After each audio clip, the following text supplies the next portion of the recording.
Hi, this is Shane Starr, and today I am going to talk about one of my favorite things is just things that bother me. There's nothing more fun than talking about your problems or things that make you upset. At least that's for some of us. And yesterday's video about MBTI types was so fun. I decided to do one with Enneagram. Now, the difference here, besides the different systems, is I'm thinking about Enneagram types at work because I've had co-workers of each Enneagram type. Now, thank God I'm in a great place now and I don't suffer these things at my current workplace. But even up to recently, I have suffered unhealthy Enneagram types all the way through. And we're going to go through them 1 through 9. And hopefully it's as entertaining to watch or listen to as it is for me to share. So what bothers me at work with each Enneagram? We'll start with Enneagram 1. Now remember, I'm a self-typed 1. And so this one I kind of have to turn inside out, and meaning I have to think about what I do that must bother other people, and I kind of already know. And that is, long story short, I just complain. I complain too much. I complain about everything. I complain about people. I complain about the smells, like someone wore too strong of cologne or perfume and now the office smells like that. Or worse, someone is cooking their food and that smell bothers me. And then I don't understand how people can eat in the smell of someone else's strong smelling food. It's just, few things get to me worse than bad smells, and they don't even have to be bad, just strong. If someone's cooking salmon in a microwave or something, or strong cologne, I can't stand it. I have to get away immediately. Music, this one happened the other day. That it was like a classic rock station. That's not really my thing, and I'm just like listening to Guns N' Roses, AC/DC, and I'm just like, dude, I'm not feeling this. I can't be productive like this, and so I switched it. Anyway, I complain about dirt from the wind. I'm weird in that I wash my car every day, and I went out the other day and it looked like I had a pile of dirt on my car, so everyone close to me had to know about that. Like, dude, I just washed my car and look at this. Sometimes I'll complain about the lack of others following appropriate rules in the office place. And sometimes there's dumb rules, and I don't like those. I want to make new rules to supersede the ones that I don't agree with. So Enneagram 1 in an unhealthy state is just the worst complainer. Tell you what's wrong with everything, what's wrong with the computer, what's wrong with the people, what's wrong with the music, the food. It's just nonstop, and it almost gets to the point where you get addicted to negativity. It was one of my New Year's resolutions to be less like that. So so far, I wouldn't say so good, but so far we're doing a little bit better than last year. All right, on to number 2. Enneagram 2s. What really gets on my nerves about them is their guilt giving. What do I mean by that? They do this thing where they trade with you. I don't know how to explain it, but the Enneagram 2s I know, oh, do you want a cookie? Oh, here, I have half my sandwich. Do you want that?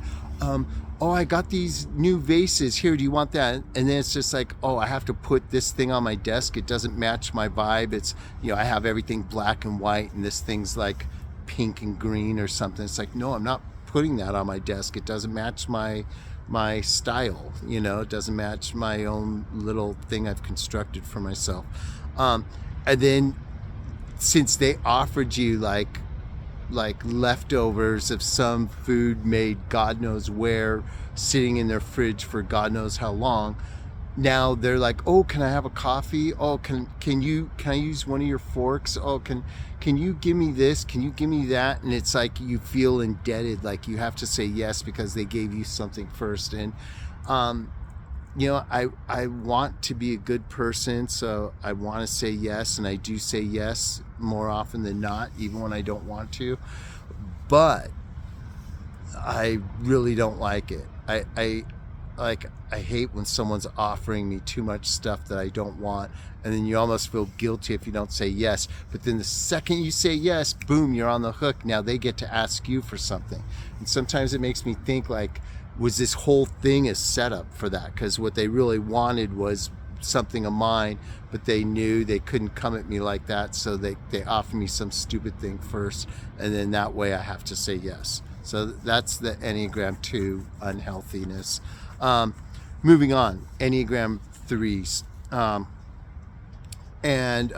This is why when, one great typologist thought that I might be a self-preservation 3, I just wanted to throw up, even though I see the points, because I do like have my image and stuff. I can't stand these guys usually.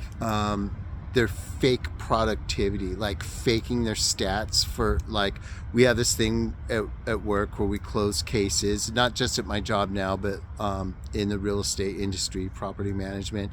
And these guys will fake their numbers. It's like, real estate agents who go buy their own certificates and fill them out, and it's like, oh, first place in this certificate, got a trophy that, like they made up the organization and bought it for themselves, and they're first place, but just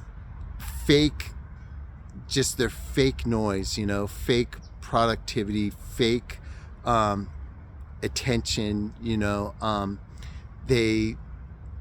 they're always trying to, like, oh, look what I made, and it's something they borrowed from someone else.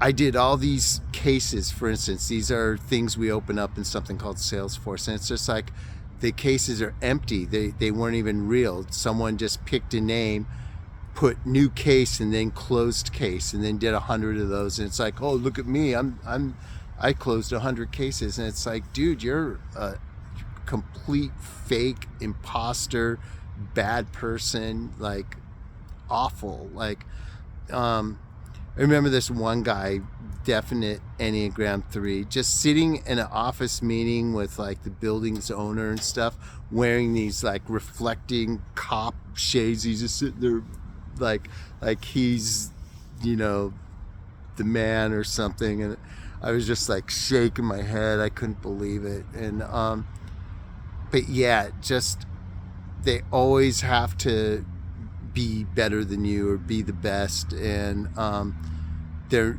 not satisfied with just doing their job, and it's really annoying to sit there and watch them like make excuses to slip in compliments to themselves, like, oh, by the way, I closed 100 of those. Oh, by the way, I got this. By the way, as if it's an accident they're telling you, when really that was the whole reason they came up to you. I can't stand it. Anyway, Enneagram 4. An unhealthy Enneagram 4 is probably the worst out of everyone on this list. And that's because the jealousy, the inner jealousy, hatred they'll have of you for a variety of reasons. But like, I had a guy at a job a couple years back. He would delete my files. He would try to set me up for failure. Just these little microaggressions, little sarcastic barbs in the office. Little punk guy too. I could have just knocked him out. And instead, I'm like trying to be a good Catholic, be a good Christian, not say anything. But just they'll sabotage you, like literally, like mess with your work and then bring it to the boss's attention. Hey, look at what he did. I wonder what he was thinking here. And little did he know that the program shows who adjusted the files and stuff. So but then the boss he had her so wrapped under his finger that she just blew it off when I showed her that it was him who did all of that. That was one of the main reasons I left that job, by the way. But yeah, unhealthy Enneagram 4s are the worst, because not only do they hate you and are jealous of you, just a different breed of hate on a different level, yeah, next level hate. And then there's the sabotage. These are the ones who, instead of just thinking bad thoughts, they'll literally try to sabotage you at work. So that might be the worst, unhealthiest person out of the whole bunch right there. Enneagram 5s. This is just an annoying thing. It's not toxic like Enneagram 4s or 3s, but the Enneagram 5s are just like a wall. It's no fun to work with someone where it's like, hey, you had a family member die and you won the lottery. Which one? And you can't tell because the dude's face is just, his face looks the exact same either way. No emotion, no ups, no downs. I mean, ENFPs bother me because they're so up and down, but these guys bother me because they're just like, just baseline all the time. Never happy, never sad, never pissed, never funny.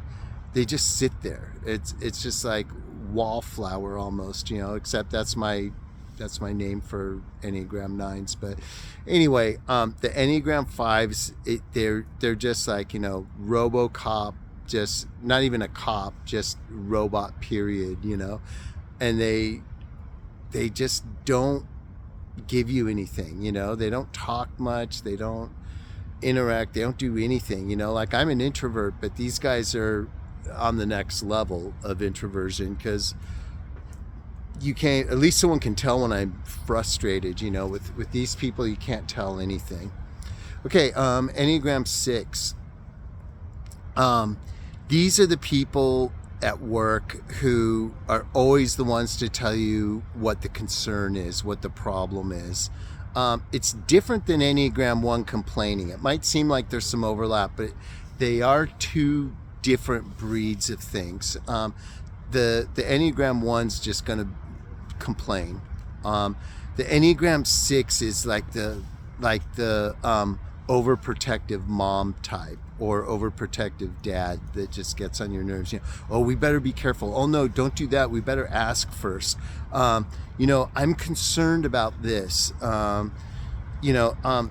Since you said this and I was concerned about it, I tagged our boss in the conversation just to make sure she has visibility on it. That kind of thing. It's just like, dude, just worry about yourself. Don't worry about the whole office or my problems, or stay in your lane. When I think of Enneagram 6 in an unhealthy light, I think of concerns, and I think of the word visibility, tagging the boss for visibility, like, oh, I have to show this to you. It's like they're the most likely to tell on another employee. I'll complain about the employee. Someone else might try to outshine the employee or sabotage them.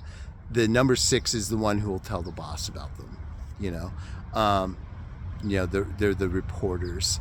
Okay, so and it's annoying, really annoying. Okay, Enneagram 7s. From a toxic or unhealthy standpoint, it's really just too much socializing, too much about outside things, and they can really mess up your productivity at work.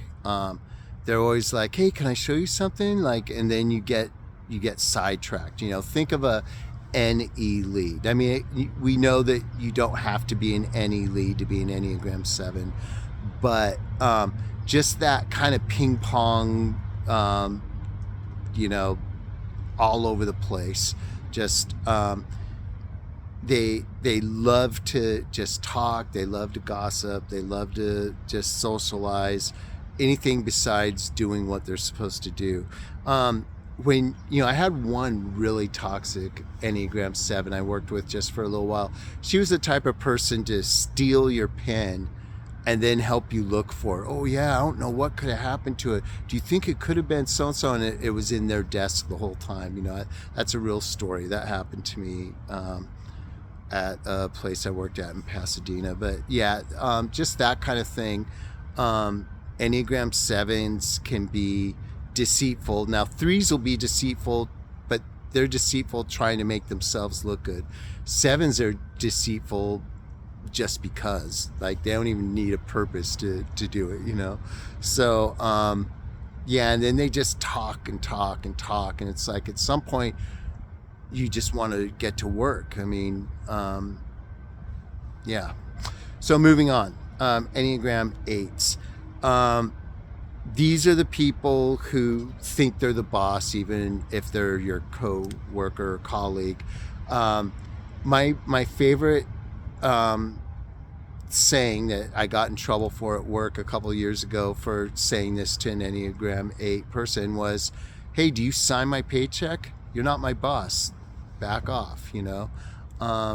They think they can tell you what to do. And I don't care to tell anyone what to do. I'll give them advice, which maybe that's just as annoying to people. But when someone tells you what to do and they're not your boss, it's annoying. Like, hey, no, don't do it like that. Do it like this. And unless they're saving me from a grave mistake, it's an unwelcome behavior, you know. And Enneagram 8s, they act like the boss, even in a positive way. Like this Enneagram 8 who I was actually hired before them, and like a couple months down the road, they're like, hey Shane, that was a really good job you did on that, you know, good job, keep it up.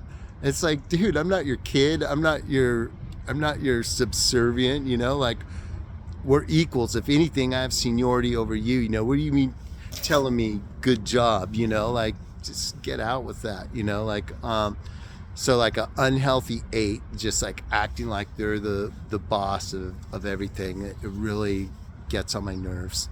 Okay, last but not least, Enneagram 9s, and I think I gave this away yesterday. I have a child, ISTP, Enneagram 9, but we're not talking about that. We're talking about work. The cool thing about Enneagram 9s is they're chill. You know, they don't bug you. They don't complain. They don't guilt give you things. They're not fake. They don't sabotage you. They do show some emotion. They're not going to tattle on you to the boss. They don't talk too much, and they don't pretend they're your boss when they're not. So what's wrong with an Enneagram 9? I'll tell you. They're lazy. They're chill, but there's a flip side of chill. And the flip side of chill is they don't do anything. The phone rings. It's like, is anyone going to answer the phone? Okay, I guess I have to do it, you know? Like, oh, we need to do a pre-move-in inspection. Did you get it done? Of course not. I have to do it. Did you do the move-out inspection? Of course you didn't. I'll have to do it. Did you post the notice? No, I know you didn't, so I'm printing it out. Don't worry, I got it, like always, you know. I'll take care of it. You know, someone needs to do all the work around here, and I guess it's me. Yeah, that's how an Enneagram 9 makes you feel, and that's how working with an Enneagram 9 has made me feel in the past. So I feel better now. I feel so much better now. There's nothing better than talking about your problems or things that just get on your nerves. Anyway, that's all I have for today. More fun soon. Peace out.